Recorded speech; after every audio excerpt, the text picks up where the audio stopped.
Reciban un cordial saludo, estimados estudiantes. Bienvenidos a la asignatura de Historia. En esta ocasión damos paso a una nueva unidad en donde veremos los movimientos sociales contemporáneos. Como primer tema tenemos el movimiento obrero.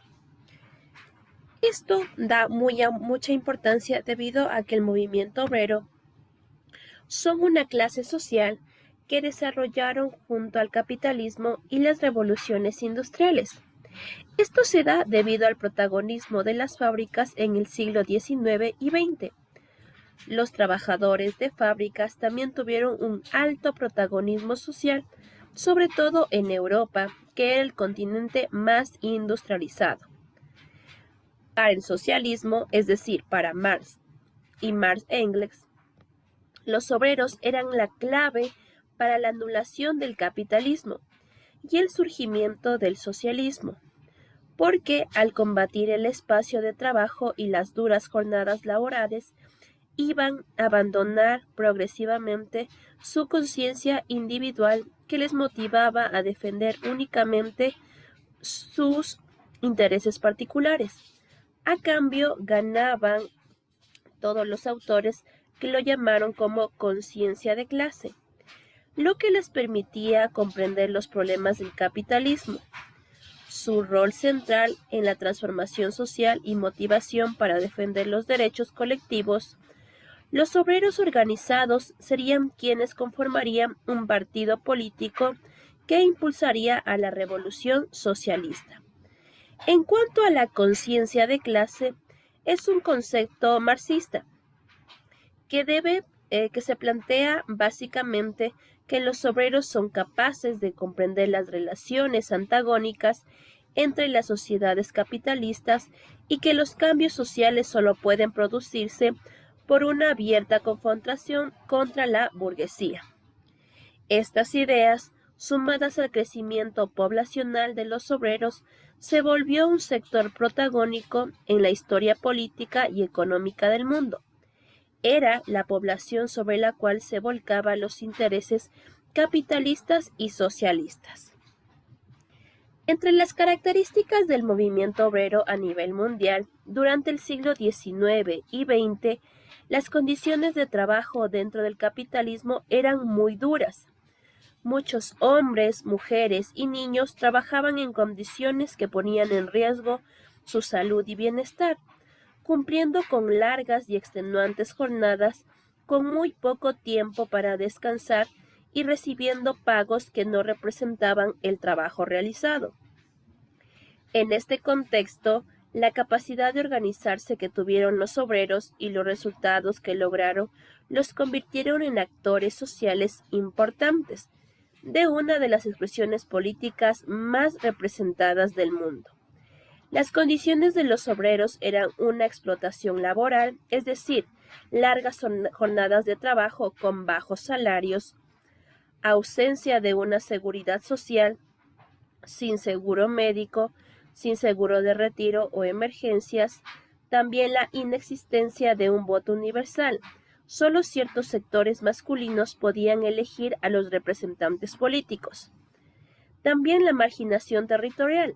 Los obreros vivían en barrios lejanos, sin servicios básicos, sin seguridad ni condiciones dignas. Las acciones que fueron tomadas fue la organización y formación política, la formación de sindicatos, fundación de partidos políticos aliados a las causas obreras, huelgas, alianzas entre sindicatos, partidos y otras organizaciones, cajas comunes de fondos para el apoyo entre compañeros, negociación con las industrias, política y Estado, y la fundación de la Sociedad Internacional de Trabajadores, que es en 1964. Los resultados que tuvieron después de estas acciones tomadas fueron el fortalecimiento del movimiento obrero, el incremento de la influencia social, económica y política del movimiento, fue la rebaja de las horas laborables, el reconocimiento de los derechos, el aumento de salarios y la celebración de contratos colectivos, y por último la elaboración de códigos de trabajo para regular las relaciones laborales. Habíamos dicho que se funda la Asociación Internacional de Trabajadores en 1864. Después, posteriormente, se conoce mundialmente el 1 de mayo de 1886. Esto se da por ser un país altamente industrializado. Estados Unidos tuvo desde el siglo XIX una clase obrera muy amplia que también organizó alrededor de la lucha por sus derechos. Una de las discusiones que tuvo mayor importancia desde los inicios del siglo era el establecimiento de una jornada laboral de 8 horas, lo que respondía a la propuesta de separar el día en 8 horas de trabajo, 8 horas de descanso, 8 horas para la realización de otras actividades importantes para la vida de las personas. Sin embargo, la jornada laboral de 8 horas era vista por diversos sectores poderosos de Estados Unidos como un abuso por parte de los trabajadores, que demostraba incluso el poco amor al trabajo y el poco progreso a la nación.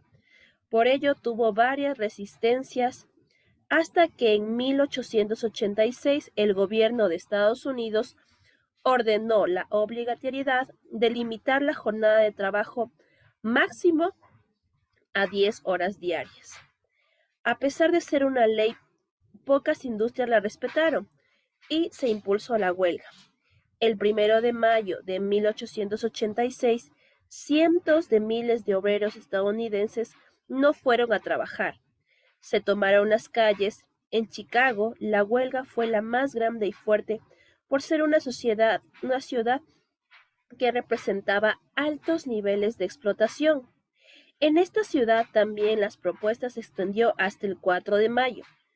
Fue particularmente violenta, dejando como resultado numerosos muertos, heridos, personas torturadas por la represión policial, además que la condena a la muerte de 5 obreros en juicios posteriores. Ese mismo año, los industriales estadounidenses atacaron la jornada laboral de 8 horas y desde ese día se recuerda entonces el 1 de mayo como un referente de la lucha de los derechos laborables y es la fecha de conmemoración del Día Internacional de los Trabajadores. En cuanto a los movimientos obreros en América Latina, aunque la organización de movimientos obreros en América comenzó con las características muy similares a las de Europa, las condiciones particulares hicieron que la población se desarrollara de forma diferente al resto del mundo.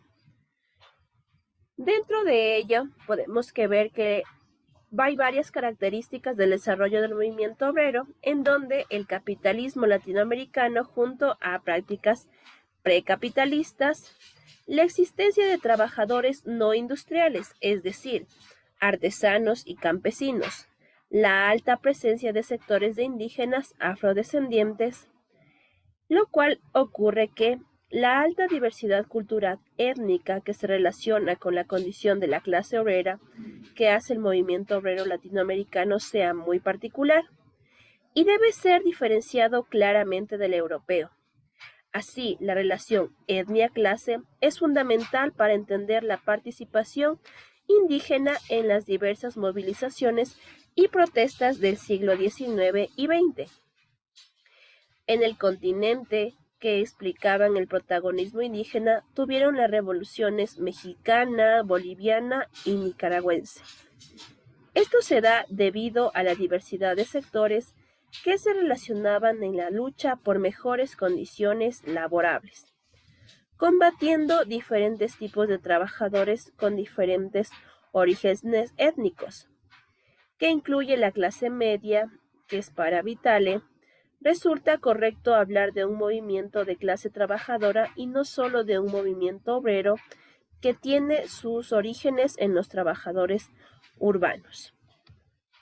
Bueno, estudiantes, esto ha sido todo por el tema de hoy que hemos visto sobre el movimiento obrero. En esta unidad vamos a estar viendo cuáles fueron las protestas más importantes durante el periodo y cuáles marcaron notablemente la diferencia entre el periodo antiguo con la actualidad.